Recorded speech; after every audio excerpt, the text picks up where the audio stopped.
سبحان اللہ وبحمدہ عدد خلقہ ورضا نفسہ وزینۃ عرشہ ومداد کلماتہ اعوذ باللہ من الشیطان الرجیم بسم اللہ الرحمن الرحیم رب اشرح لی صدری ویسر لی امری واحلل عقدۃ من لسانی یفقہوا قولی واجعل لی وزیرا من اہلی اللہم انی اسألک علما نافعا رزقا طیبا وعملا متقبلا۔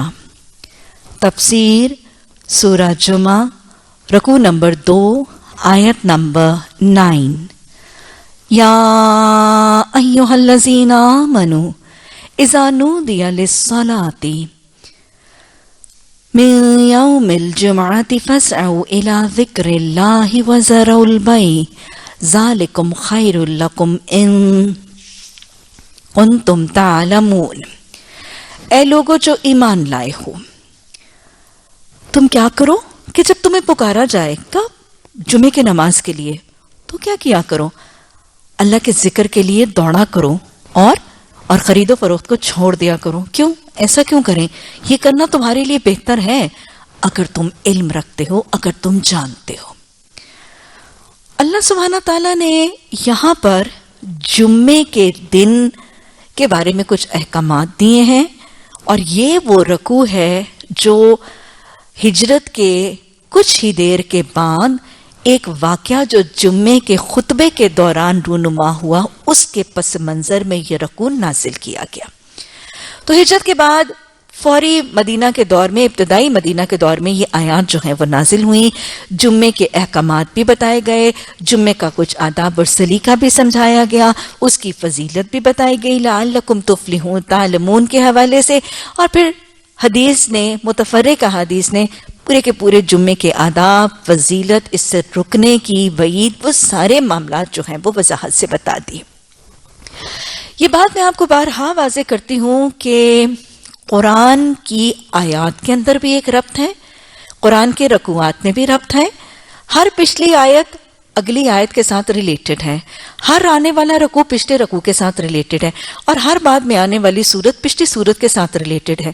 اگر آپ سورہ جمعہ کو سورہ صف کے ساتھ ریلیٹ کریں تو ایک ربط موجود ہے۔ اللہ سبحانہ تعالیٰ نے سورہ صف میں کیا فرمایا تھا؟ اللہ کے پسندیدہ لوگ کون ہیں؟ وہ بنیان و مرصوص کی طرح صف بستہ ہونے والے، سیسا پلائی ہوئی دیوار کی طرح صف بستہ ہونے والے لوگ اللہ کے محبوب بنتے ہیں۔ تو مسلمانوں کو سیسا پلائی دیوار بنا کر متحد، متفق کرنے کا ایک عمل باجماعت نماز اور جمعے کی نماز۔ تو اگلی صورت میں مسلمانوں کو صف بستہ اور ایک سیسا پلائی دیوار بنانے کا ایک حکم جو دین کا ستون بھی ہے، جو دین کا رکن بھی ہے، جو جامعیت کا مظہر بھی ہے، اس کا طریقہ نماز جمعہ۔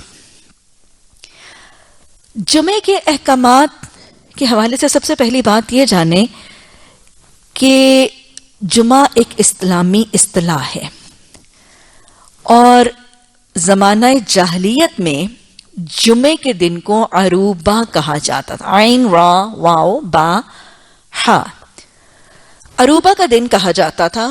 یہ نبی صلی اللہ علیہ وسلم کے جمعے کے احکامات اور جمعے کے دن کی اجتماعی نماز کے حوالے سے اس کا نام یوم الجمعہ جو ہے اس کو پکارا گیا۔ لیکن بہرحال کچھ مورخین یہ بھی کہتے ہیں کہ کعب بن لؤی یا قصی بن کلاب یہ اس بات کا دعویٰ کرتے ہیں کہ ہماری ہی زندگی میں عروبہ کو جمعہ کہا گیا تھا، کہ مورخین نے یہ دیکھا کہ ان کے ادوار میں بھی نبی صلی اللہ علیہ وسلم کے جو جد امجد ہیں قصی بن کلاب، ان کے دور میں بھی جمعے کے دن کا نام جو ہے اس کا آغاز ہو چکا تھا۔ بہرحال یہ ہم جانتے ہیں کہ اللہ سبحانہ تعالیٰ نے، چونکہ لگاتار پچھلے رکوع میں اہل کتاب کی بھی بات ہو رہی ہے، نبی صلی اللہ علیہ وسلم کے امی پیروکاروں کا بھی تذکرہ ہو رہا ہے، تو پچھلی وہ قومیں جن کے اوپر اللہ کے نبی بھیجے گئے تھے، جن کو آسمانی کتابیں، الہامی کتابیں دی گئی تھیں، ان کے اندر بھی ان کی عبادت کے دنوں کو مخصوص کیا گیا تھا۔ آپ کو معلوم ہے کہ عیسائیوں کے لیے ان کی عبادت کے لیے مختص دن ان کی اتوار کا دن ہے، اور یہودیوں کے لیے ان کی عبادت کے لیے مخصوص کیا جانے والا دن کون سا ہے؟ سبت کا دن ان کا سیٹرڈے کا دن، جیسے ہم سورہ بقرہ میں بھی پڑھ چکے ہیں، اصحاب سبت کے واقعات بھی پڑھ چکے ہیں، اور آپ جانتے ہیں کہ یہود کے لیے عبادت کا دن سبت اور سیٹرڈے کا دن تو ہے، لیکن یہ کہ ان کی دین کے احکامات، ان کی ضد اور ان کی ڈھٹائی کی وجہ سے اللہ نے ان کے دین کے احکامات ہمارے دین کے احکامات کے مقابلے میں بہت سخت رکھے ہیں، کیونکہ یہود کے لیے ان کا سارا ہفتے یا سیٹرڈے کا دن ان کی عبادت کے لیے مخصوص ہے۔ وہ سارا دن اللہ کے احکامات کی پابندی کے حوالے سے سارا دن عبادت کے علاوہ کوئی دنیاوی کام، دھندا، کاروبار، کوئی دنیاوی معاملہ کرنے سے روک دیے گئے تھے، اور یہی وجہ ہے کہ اتنی سختی کی وجہ سے پھر ان کے معاملات میں مسائل بھی آئے، اور اصحاب سبت کا واقعہ ہم پیچھے پڑ چکے ہیں۔ لیکن ہمارا دین کون سا ہے؟ كَذَلِكَ جَعَلْنَاكُمْ أُمَّةً وَسَطًا لِتَكُونُوا شُهَدَاءَ عَلَى النَّاسِ۔ ہمارا دین وسط ہے، معتدل دین ہے، درمیانہ دین ہے، بیلنسڈ اس کے احکامات ہیں۔ اللہ ہمیں دعوت میں بھی تشدد سے بچنے کی توفیق عطا فرمائے۔ لیکن اس وجہ سے ہمارے جمعے کے احکامات باقی ہمارے دین کے احکامات کی طرح اس میں سختی اور اس میں تشدد نہیں ہے، ایک معتدل سا طریقہ۔ آپ دیکھیں کہ جمعے کے احکامات اسلام میں کتنے آسان ہیں۔ اگر ایک شخص پوری کی پوری سنتوں اور فرائض جمعہ پر بھی عمل کرے تو میکسیمم ٹائم اس کو 2.5 نہیں تو 3 گھنٹے کا لگے گا۔ آنا جانا، تیاری، غسل، پاکی، طہارت، لباس کا بدلنا، مردوں کے لیے خوشبو کا لگانا، مسجد کی طرف سواری یا چل کے جانا، وہاں پہ خطبہ سننا، نماز ادا کرنا اور اپنی باقی سنتوں کو ادا کر کے پھر اس کے بعد پھیل جاؤ۔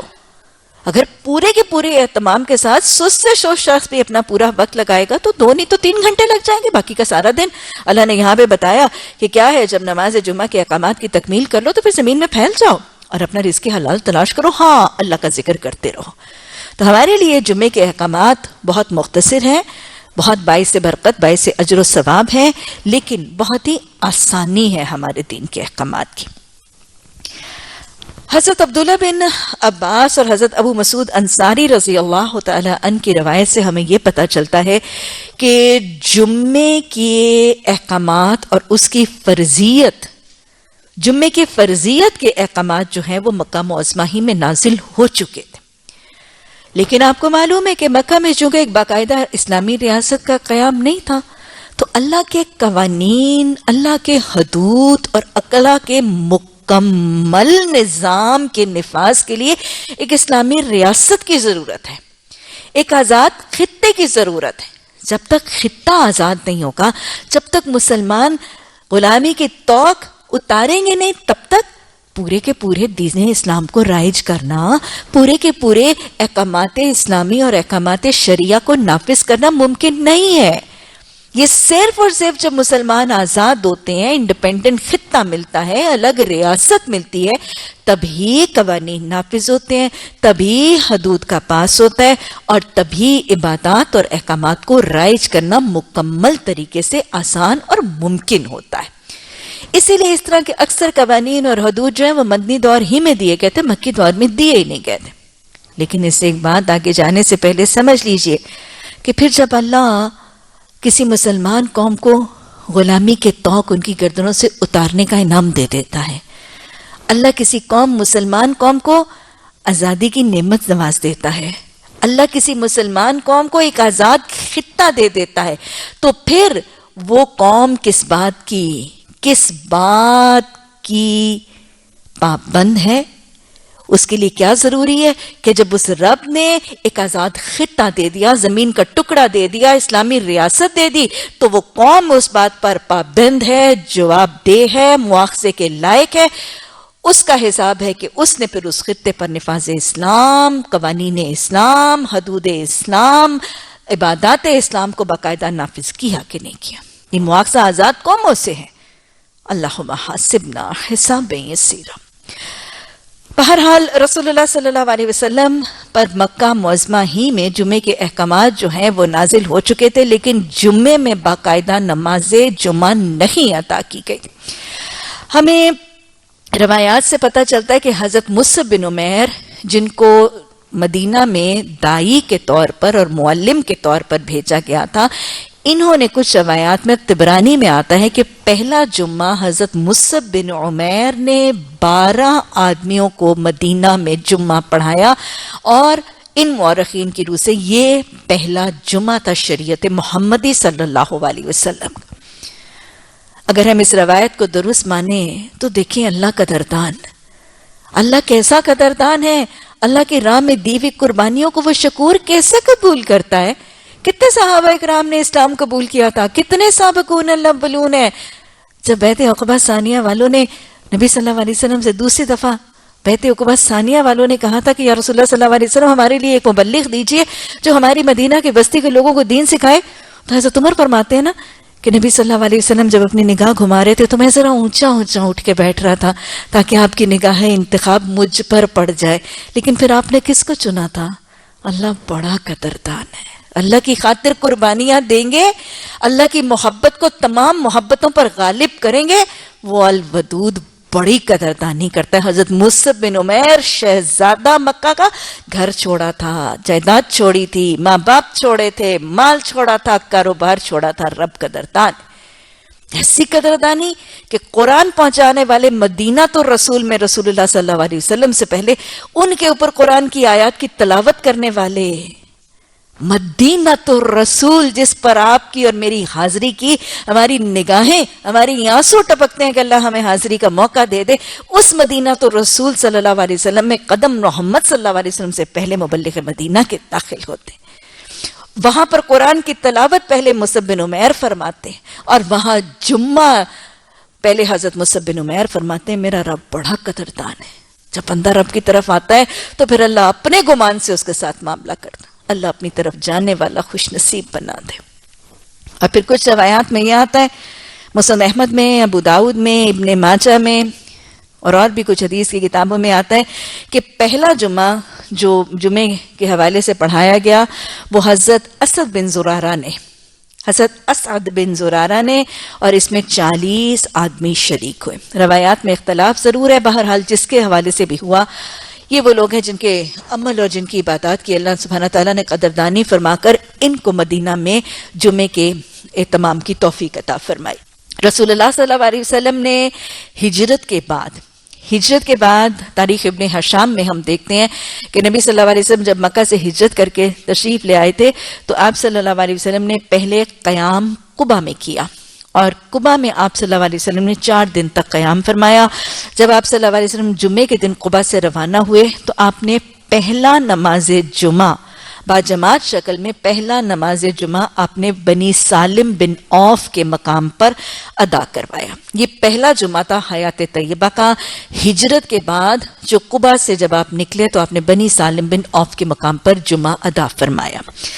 یہ نماز کس وقت ادا کی گئی تھی؟ یہ زوال کے وقت کے بعد ظہر کے وقت میں اول وقت میں آپ صلی اللہ علیہ وسلم نے یہ اپنا پہلا جمعہ جو ہے اس کو ادا فرمایا۔ جمعے کے وقت کی ادائیگی کے حوالے سے ہمیں تاریخ میں پتہ چلتا ہے کہ رسول اللہ صلی اللہ علیہ وسلم نے حضرت مصعب بن عمیر کو جب وہ مدینہ تشریف لے گئے تھے تو آپ نے جمعے کی نماز کے لیے ایک تحریری خط ارسال فرمایا تھا کہ مصعب بن عمیر کو یہ رہنمائی کرنے کے لیے کہ جمعہ کس وقت ادا کیا جائے گا۔ تو روایات میں آتا ہے کہ آپ صلی اللہ علیہ وسلم نے فرمایا کہ جب جمعے کے روز دن نصف النہار سے ڈھل جائے، یعنی زوال کے وقت کے فوراً بعد، تو 2 رکعت نماز کے ذریعے اللہ کے حضور تقرب حاصل کرو۔ یہ پتہ چلتا ہے کہ جمعہ مکی دور میں فرض ہو چکا تھا، اور پھر آپ نے حضرت مصعب بن عمیر کو انسٹرکشنز دی تھیں، اور پھر آپ دیکھیں کہ آپ کی انسٹرکشنز کتنی جامع ہیں۔ ایک ہی جملے کے اندر وقت بھی بتا دیا، رکعتوں کی تعداد بھی بتا دی، اور نماز کا مقصد بھی بتا دیا۔ یہ تھی حکمت جو نبی صلی اللہ علیہ وسلم نے وحی کے ذریعے اپنی باتیں اور حدیث میں سیکھی۔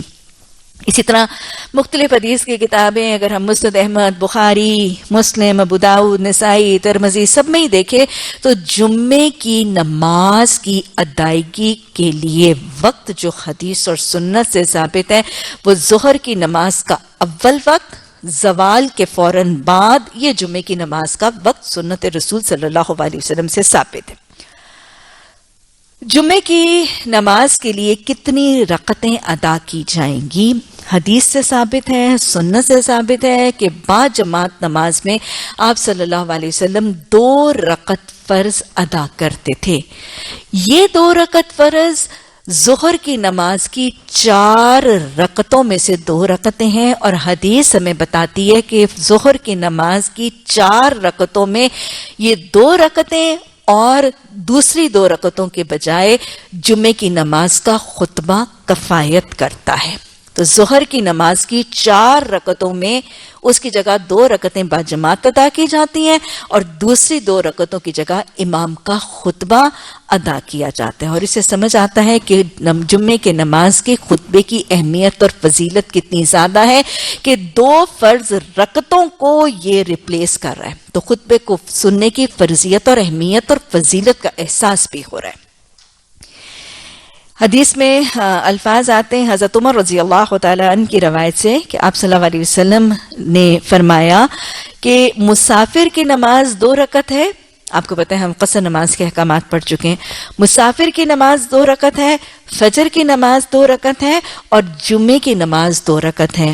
اور یہ پوری نماز ہے، یہ قصر نہیں ہے، اور جمعے کو خطبے ہی کی خاطر مختصر کیا گیا ہے.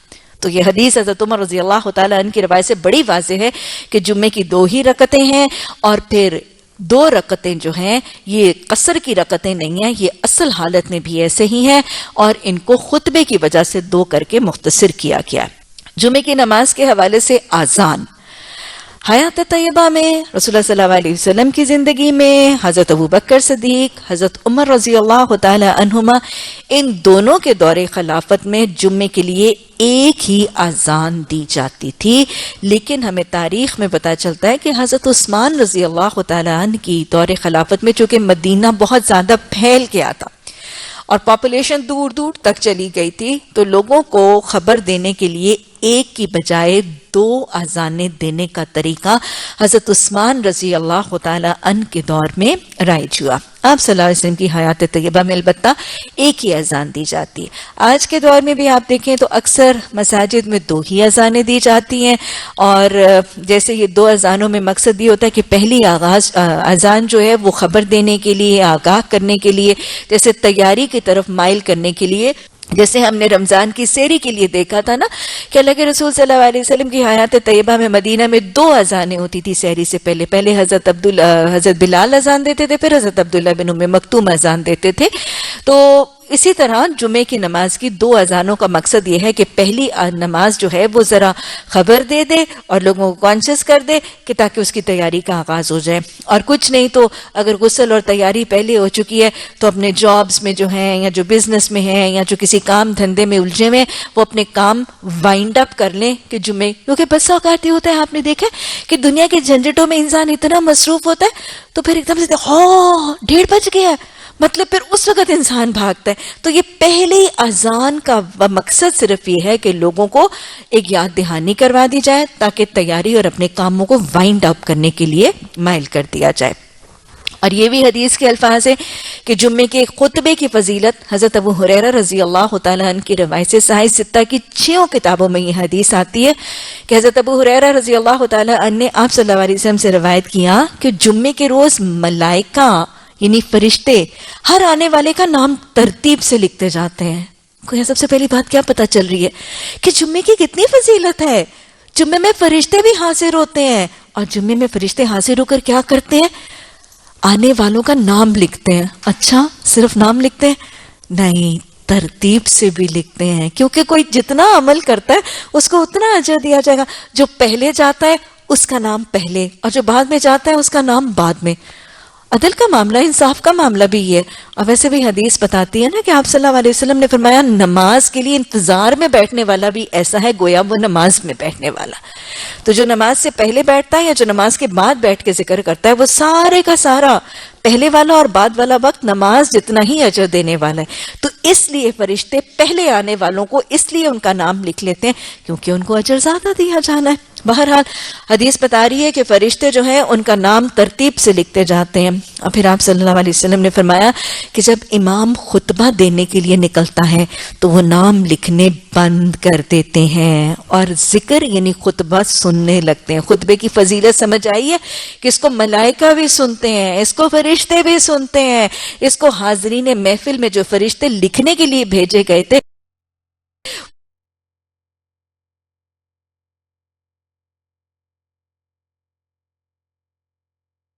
پیر کو جمعرات کو جاتا ہے تو جمعے کے بعد جو رجسٹر اللہ کے حضور حاضر ہوا, چاہے اس نے وہ 2 رکعتیں با جماعت ادا بھی کی ہوئی اور اس نے خطبہ نہ سنا ہوا, تو وہ حاضر ہونے والے کا نام تو اس رجسٹر میں موجود نہیں ہوگا.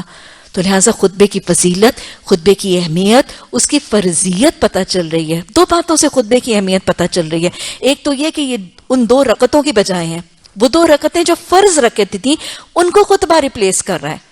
تو وہ 2 رکعتیں تو فرض تھیں, فرض کو چھوڑنے کا تو تصور ہی نہیں ہے, فرض کو چھوڑنا تو گناہ ہے, فرض کو چھوڑنے پر تو مواخذہ حساب کتاب ہے. تو لہٰذا چونکہ یہ ان 2 فرائض کی جگہ ہے لہٰذا یہ بھی فرض ہے. اور دوسری بات یہ کہ اللہ کے حضور جب اعمال پیش ہوں گے تو اگر خطبہ نہیں سنا گیا ہوگا تو جمعے کی اس فہرست میں حاضر ہونے والے کا نام نہیں لکھا جائے گا. یہ جمعے کا خطبہ اتنا اہم کیوں ہے اور اس کو اہمیت کیوں دی گئی؟ اصل بات یہ ہے کہ اللہ سبحانہ تعالیٰ ہر جمعے کی نماز میں حاضر ہونے والے کو ہفتے میں کم از کم 1 دفعہ اللہ کے احکامات, قرآن کی آیات کی تجدید اور ایک مختصر سا یعلمہم الکتاب والحکمہ کا طریقہ پہنچانا چاہتے تھے. اور ان لوگوں کو جو مرد ہیں ان کے لیے فرض کر دیا گیا تاکہ ہر گھر کا ایک مرد, ہر گھر کے قوام, ہر گھر کے مرد آئیں اور ہفتے میں کم از کم ایک بہت افیکٹو اور پوٹنٹ سا درس قرآن اور اس کا میسج لے کر جائیں. اور پھر ویسے حدیث کہتی ہے کہ تم میں سے ہر شخص رائی ہے, اسے اپنی ریت کے بارے میں پوچھا جائے گا. اور جیسے آج ہم بہت سٹریس کرتے ہیں کہ ہفتے میں کم از کم 1 دفعہ اجتماعی اہل خانہ ضرور ہوگا, تو پھر کیا ہوگا؟ اللہ سبحانہ تعالیٰ نے آٹومیٹکلی انشور کر دیا کہ گھر کے رائی, گھر کے مرد یہ کیا کریں گے؟ جمعے میں آئیں گے, جمعے کا خطبہ سنیں گے, اپنے ایمان کو چارج کریں گے, اپنے ایمان کی بیٹری دین اور یعلمہم الکتاب والحکمہ کا نسخہ لے کر جائیں گے. اور پھر یہ گھر کے مرد اور گھر کے رائی اجتماع اہل خانہ میں جا کے اپنے گھر کے بچوں, خواتین کو بھی یہ پیغام پہنچائیں گے.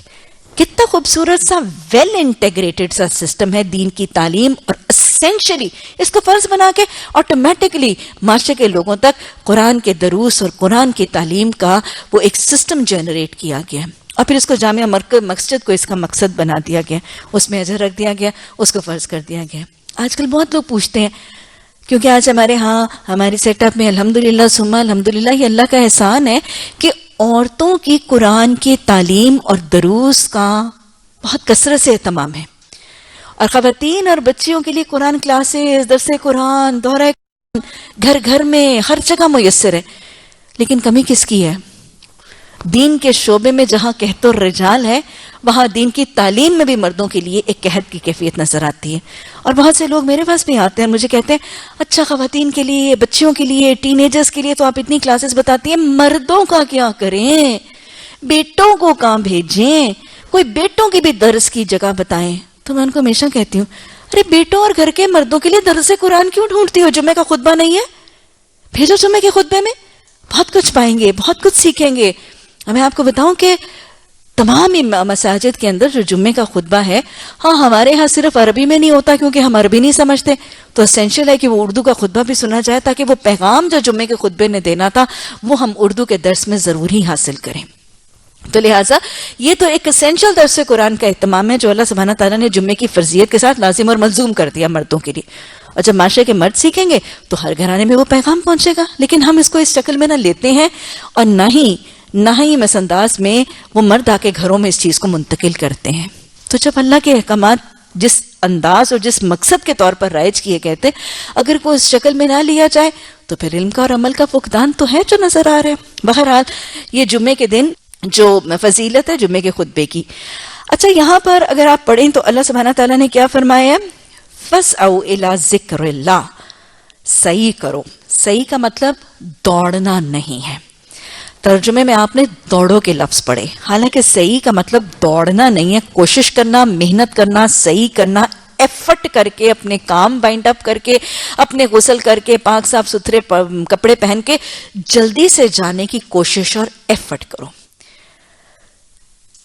جمعے کے عبادت کو مقدم کر کے باقی چیزوں کے اوپر پریفرنس بنا کے محنت، ایفرٹ، کوشش کر کے جلدی سے جاؤ. دوڑو کا مطلب ایکچولی نہیں ہے، کیونکہ کتنے واقعات بھی آتے ہیں نا. حضرت ابو ہریرہ رضی اللہ تعالیٰ عنہ کی روایت سے صحیح ستہ میں یہ حدیث آتی ہے، واقعہ آتا ہے کہ حضرت ابو ہریرہ رضی اللہ تعالیٰ عنہ فرماتے ہیں کہ ایک موقع پر آپ صلی اللہ علیہ وسلم امامت فرما رہے تھے، نماز با جماعت کھڑی تھی، اور پیچھے سے نا ایک دم سے شور اور غل اور ازدحام اور ایک بہت ہی بڑے سے موب کی آواز آئی. تو جب آپ صلی اللہ علیہ وسلم نے سلام پھیرا تو آپ نے اس کے بارے میں پوچھا، اور آپ نے جب اس کے بابت سوال کیا کہ یہ کیا تھا اور یہ کیا ہو رہا تھا اور یہ کون لوگ تھے، تو بتایا گیا یہ کچھ لوگ تھے کہ جنہوں نے جماعت کو جب کھڑے ہوئے دیکھا تو یہ بھاگ کے آ رہے تھے کہ جماعت میں شامل ہو جائیں. تو اس میں آپ صلی اللہ علیہ وسلم نے، حضرت ابو ہریرہ فرماتے ہیں کہ پھر جب آپ نے فرمایا کہ جب نماز کھڑی ہو جائے تو اس طرف سکون اور وقار کے ساتھ چل کے آؤ، بھاگتے ہوئے نہ آیا کرو، پھر جتنی بھی نماز مل جائے اس میں شامل ہو جائے، اور جتنی چھوٹ جائے اس کو بعد میں پورا کر لو. تو مومن کی زندگی میں نا وہ جو بھاگ دوڑ ہے وہ اس قسم کی نہیں ہے کہ جس میں اعتدال نہیں ہے اور جس میں وقار نہیں ہے. مومن اپنے وقار کو بہرحال ہر حال میں قائم رکھے.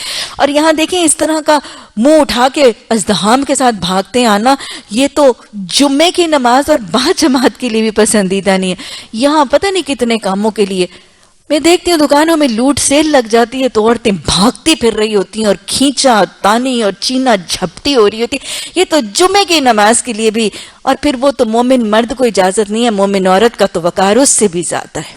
تو لہٰذا اللہ سبحانہ تعالیٰ نے ہمیں طریقے تو پورے ہی ادب اور سلیقے سکھائے ہیں. ایک اور حدیث میں بھی آتا ہے کہ ایسے بھاگ کے نہ آیا کرو، اپنے سکون سے آیا کرو، جتنی مل جائے پڑھ لو، جتنی نہ ملے وہ بعد میں پڑھ لو.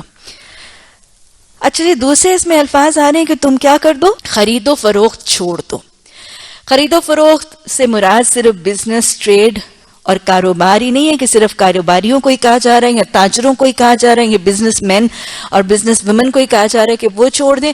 جو زندگی کے جس بھی زندگی کے شعبے سے منسلک ہے، اگر کوئی سرکاری افسر ہے، کوئی پرائیویٹ افسر ہے، کوئی ٹیچنگ لائن میں ہے، کوئی ڈاکٹر ہے، کوئی انڈسٹریلسٹ ہے، وہ جس شعبے کے ساتھ، کوئی زراعت کے پیشے کے ساتھ ہے، تو جس نے اپنی زندگی میں یا کوئی جس بھی زندگی کے شعبے کے ساتھ ایسوسیٹڈ افیلیٹڈ ہے، اس کو کہا جا رہا ہے کہ اپنے زندگی کے کام کاج اور دھندے چھوڑ دو. اس دور میں خاص خرید و فروخت اس لیے کہا گیا تھا کہ اگلا واقعہ جو ہے وہ خاص طور پر خرید و فروخت کی کمی کا حوالہ آیا تھا، تو اس لیے کہا گیا تھا. اور یہ صرف اس کے لیے نہیں ہے، یہ اس کے لیے جس تک جمعے کی آواز کی اذان کا کلمہ پہنچ جائے. اور پھر فقہائے اسلام جو ہیں اس بات پر ان کا اتفاق ہے کہ جمعے کی اذان کے بعد بیع، تجارت اور دنیاوی کام کاج جو ہے وہ کیا ہے، وہ حرام ہے. علماء جو ہیں وہ اس بات پر متفق ہیں کہ جمعے کی اذان کے ہو جانے کے بعد یہ دنیاوی کاروبار، کام کاج، دھندے، بزنس، جاب انوالومنٹس، یہ کیا ہے، یہ حرام ہے. کچھ احادیث دیکھ لیجئے جو اللہ کے رسول صلی اللہ علیہ وسلم نے جمعے کی اہمیت اور اس کو ترک کرنے کی وعید کے حوالے سے بیان کی. مسند احمد میں حضرت عبداللہ بن مسعود رضی اللہ تعالی عنہ کی روایت سے حدیث ہے کہ آپ صلی اللہ علیہ وسلم نے فرمایا کہ میرا جی چاہتا ہے کہ میں اپنی جگہ کسی اور کو امامت کے لیے کھڑا کر دوں. میرا جی چاہتا ہے کہ میں اپنی جگہ کسی اور کو امامت کے لیے کھڑا کر دوں اور ان گھروں کو جا کے جلا دوں جو جمعہ پڑھنے کے لیے نہیں آتے. اور کچھ روایات میں اضافہ ہے کہ جس میں لوگ عذر کے بغیر جمعہ پڑھنے کے لیے حاضر نہیں ہوتے. ڈاکٹر بننا میرا خواب تھا. الحمدللہ پورا ہوا. انجینئر بننا میرا شوق تھا. الحمدللہ میں کامیاب ہوئی.